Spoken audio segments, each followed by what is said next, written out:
Alléluia.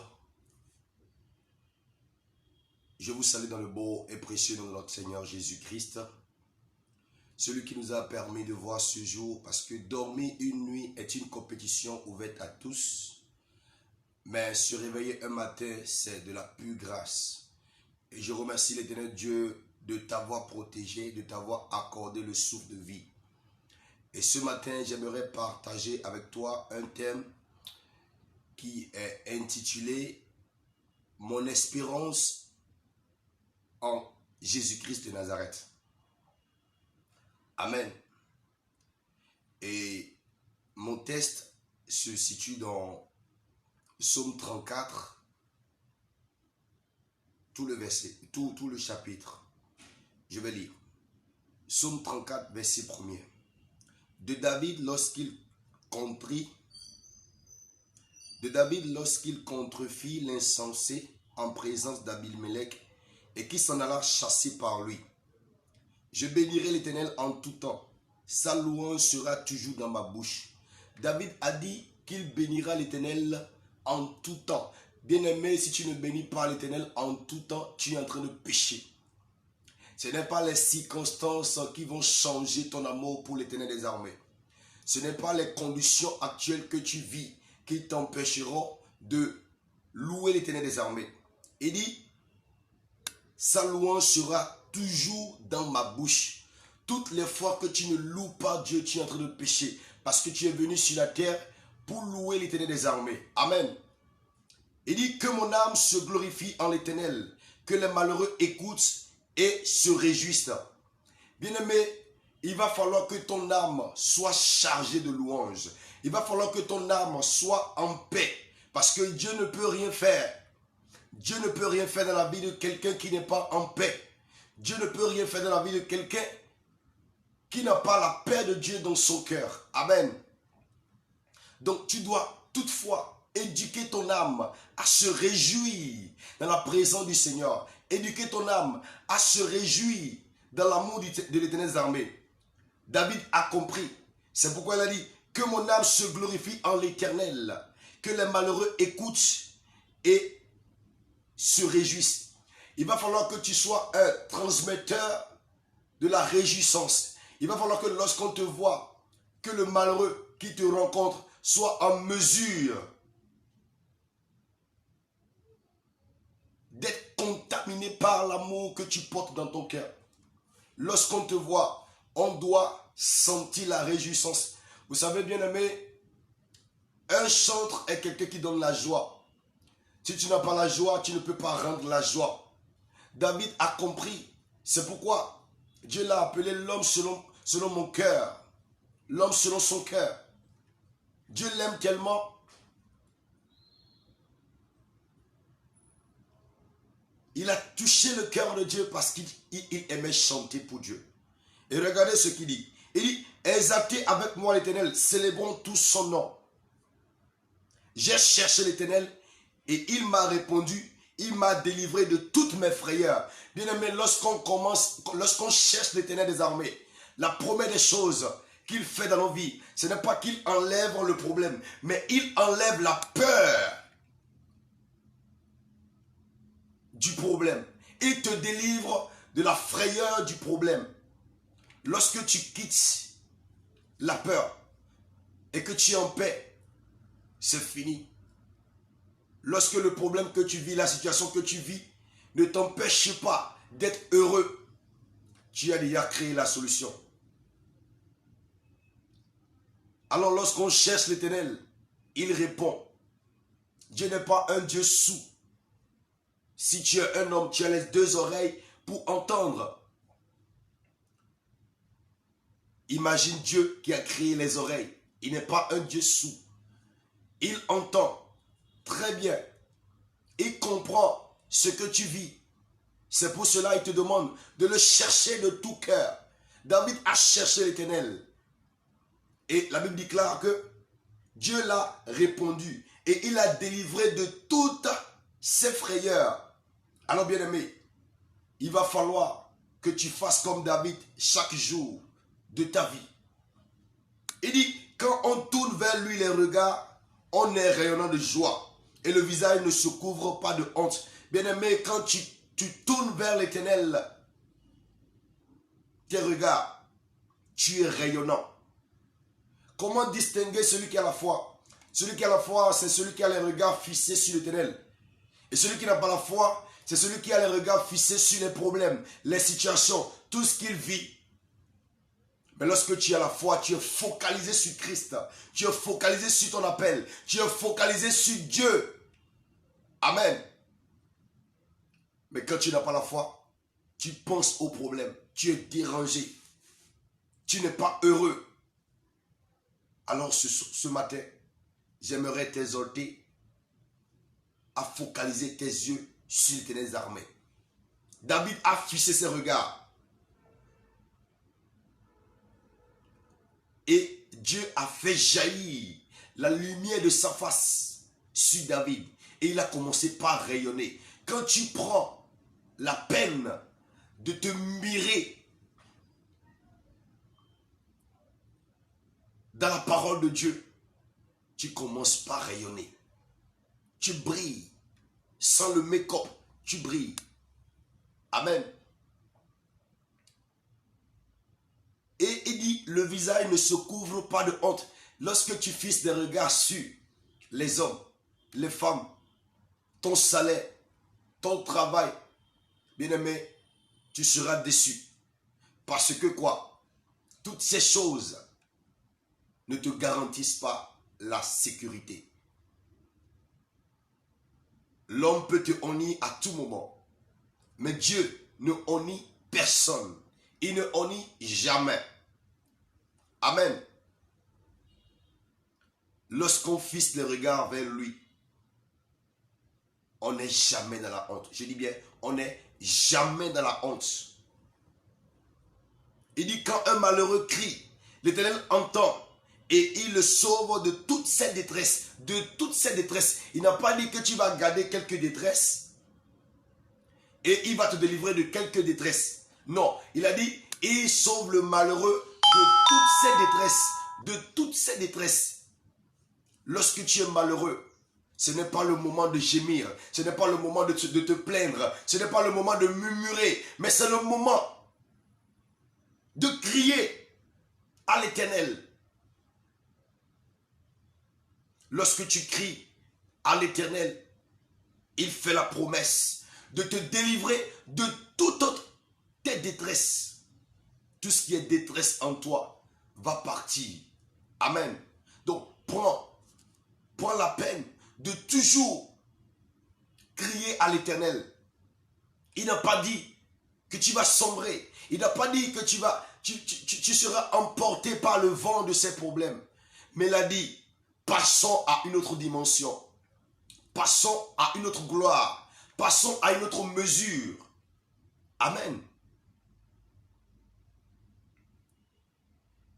Le verset 8 du psaume 34 dit, l'ange de l'Éternel campe autour de ceux qui le craignent et il les arrache au danger. Waouh!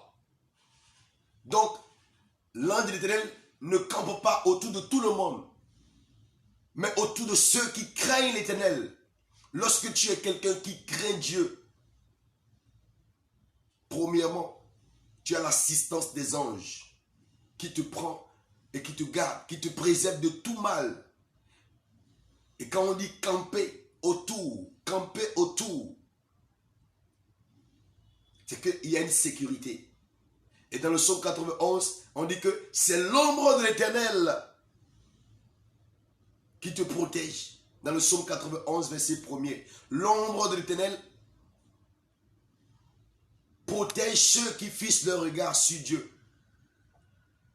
L'ombre de l'Éternel.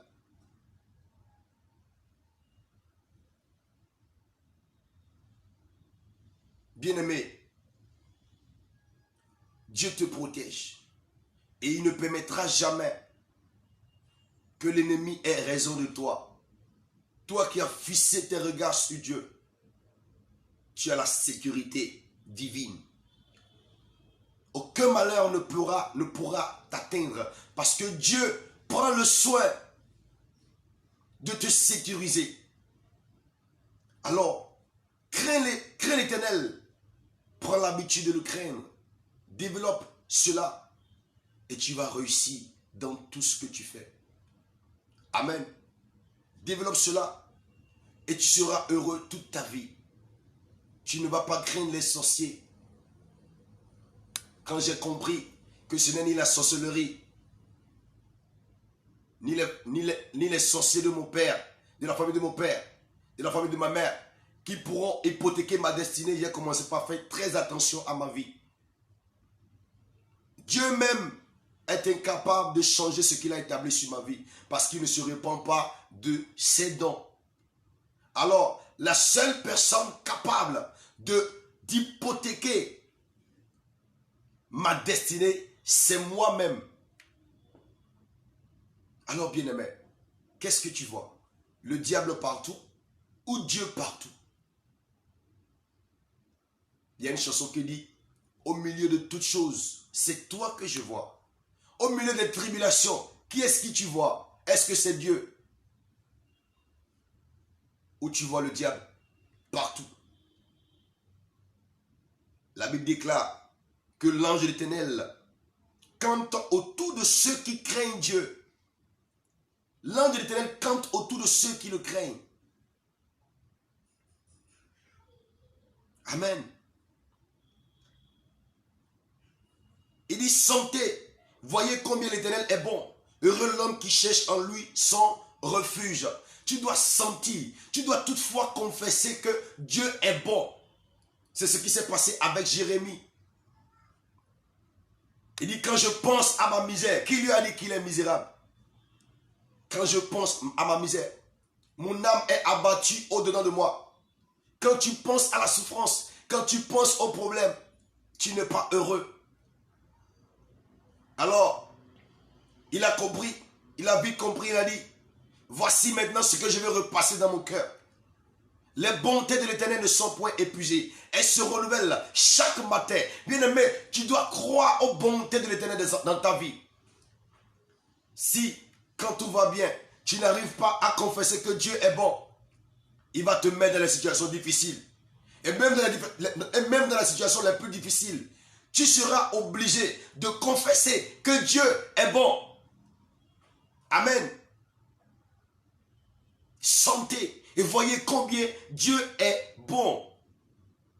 Tu dois voir la bonté de Dieu dans ta vie, dans tout ce que tu fais. La belle preuve, tu n'es pas mort. Si tu étais mort, il n'y a plus d'espérance pour toi. Celui qui est mort n'a plus d'espérance. Il n'a même plus besoin de prière. On ne prie pas pour les morts. Mais tant que tu vis, il y a de l'espoir. Et l'espérance qu'on voit n'est plus de l'espérance. Mais l'espérance qu'on ne voit pas, on l'attend avec la foi. On croit que sa situation va changer. On croit qu'on ne va pas demeurer comme ça à vie. Non. On croit que la situation va changer. Il dit, les lionceaux éprouvent la disette et la faim. Mais ceux qui cherchent l'Éternel ne sont privés d'aucun bien. Ceux qui cherchent l'Éternel ne sont privés d'aucun bien. Quand tu cherches l'Éternel, tu es à l'abri du besoin. Alors quand tu n'as pas encore ce que tu veux, cherche l'Éternel. Cherche l'Éternel.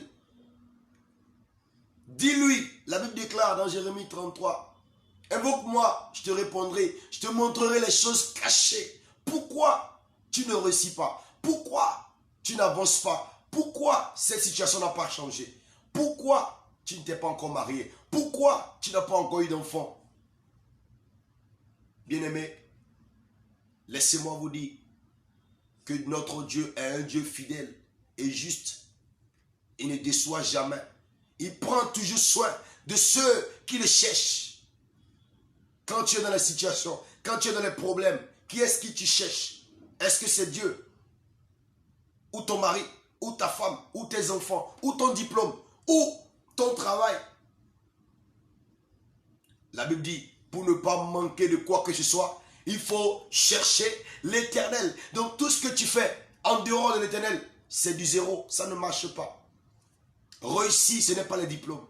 Réussir, ce n'est pas l'argent. Réussir, c'est les genoux. Celui qui sait abaisser ses genoux, celui qui sait prier, doit toujours réussir.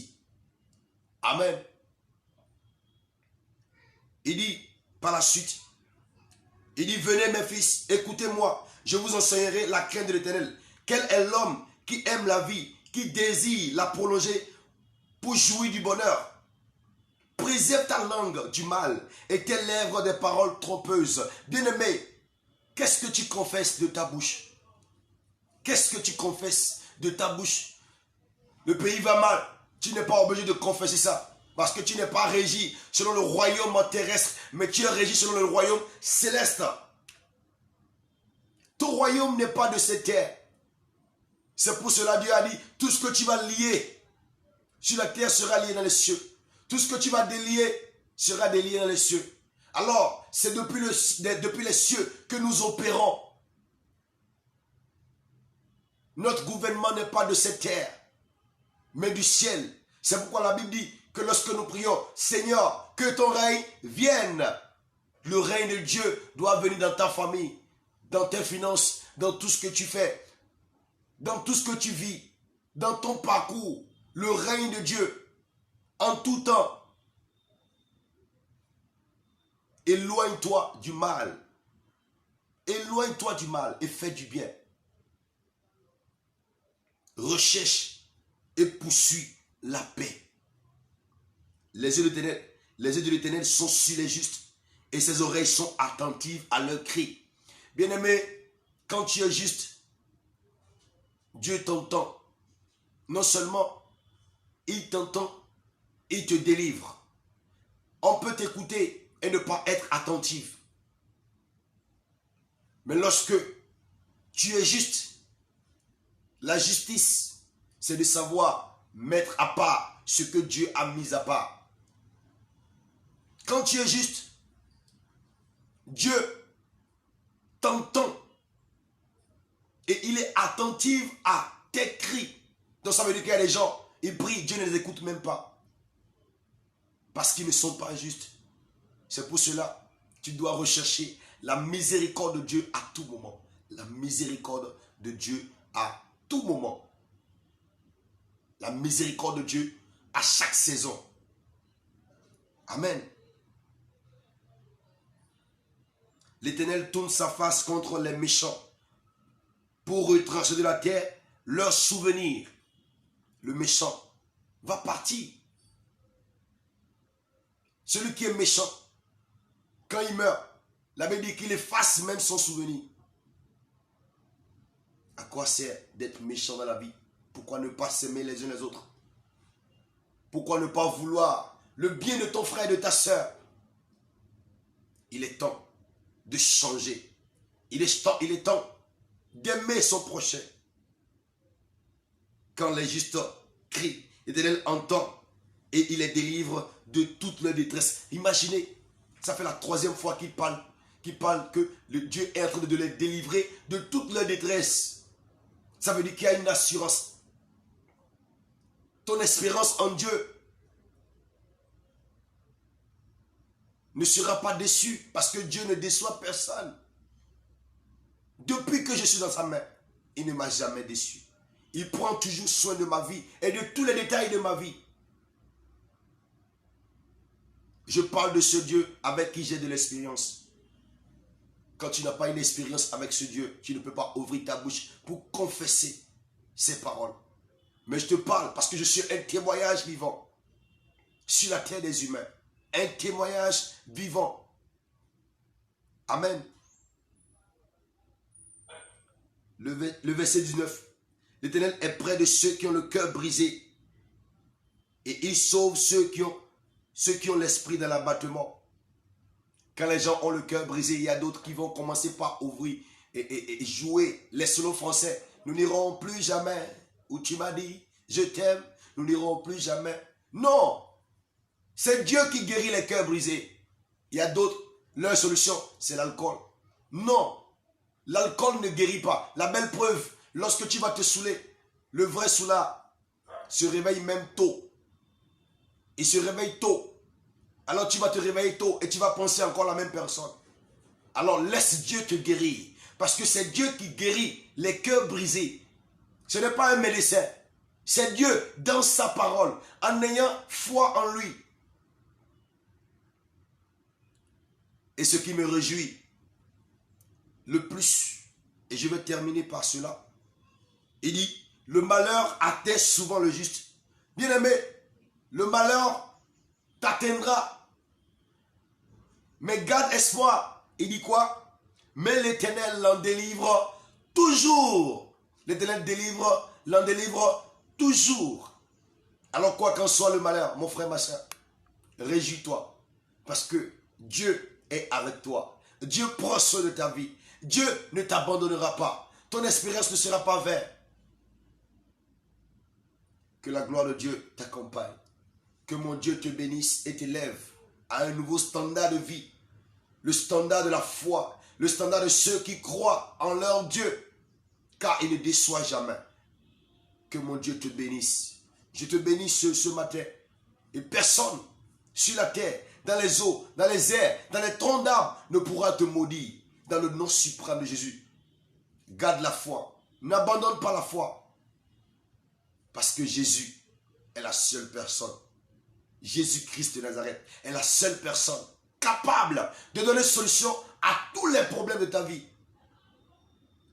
Et il a pris en lui le soin de toujours te répondre lorsque tu cries à lui. Que l'Éternel Dieu te bénisse. Et que cette parole que tu as écoutée fortifie ton âme et t'amène dans la hauteur. Dans le nom suprême de Jésus-Christ de Nazareth. C'était William Christ héritier, chantre et oint de l'Éternel des armées. Amen, amen, amen. Shalom.